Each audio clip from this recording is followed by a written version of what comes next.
المدح مثل العود الأزرق ما يمد ولا يساق إلا على قرم علومه بالفعول موكده.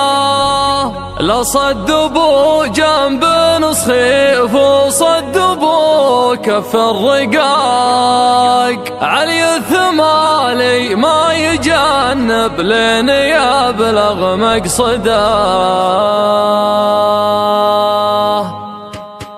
على الطريق اللي نهايته بداية انطلاق، ابدا الخيال يعيش جوه والقديم يجدده. خلوني ياخذ راحتي وارتاح من ضيق الخلق، محتاج لي سجات عيد الراحة المستبعدة. ياخذني التفكير لابعد مرحلة وابعد نطاق، واعيش في غربة على الواقع ورحلة مجهدة. نهاية مر البال في ضيقه وهم ما يطاق، واميل للعزلة واشوف ان الظروف معقدة. اصعب من شعور الفراق الا شعور الاشتياق، هم يطاول راعي الفرقة ونار موقدة. من يكثر التفكير في الدنيا ولهوات الفراق، يمكن يبين الحزن في عينه ويجفى مرقده. كافحت في الدنيا بعز وذقت شيء ما يذاق، ما مرت ظروف الليالي باردة ومبردة. بيني وبين العز واسلوب العرب عقد اتفاق، رصيدي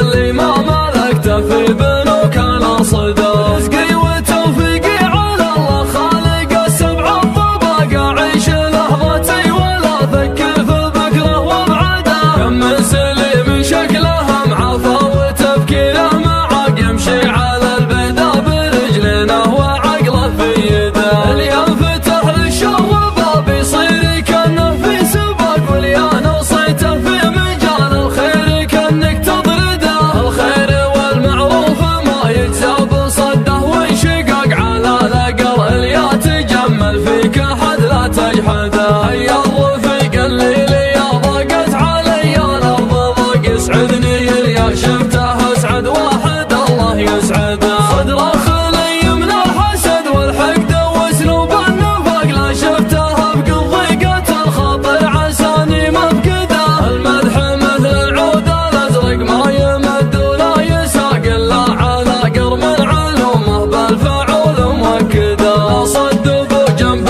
نصخيف وصدبوا كف رقاق، علي الثمالي ما يجنب لين يبلغ مقصده. اسمر مع اهل المرجله ما هو سريع الاحتراق، يوم الاسامي بعضها بالانقلاب مهدده. يكرم عن الهفات والزلات والهرجه الدقاق، لها نواس تعب الاجيال قبله وابعده. يسعى لفعل الخير والمعروف والحق الحقاق، من يحتزم في المحزم المليان يبشر بسعده. يا علي بن عظه فعولك تشرح صدور الضيق، صبي من المسعودية قف كل ما حان وعده. انت المشرف في الوطن والدبلوماسي في العراق، وتبين في يوم يجف الدم وسط الورده. اخوك يوسف ما ضرب الهينه ولا انفهاق، هو مسندك في حزة الشدات وانت مزنده.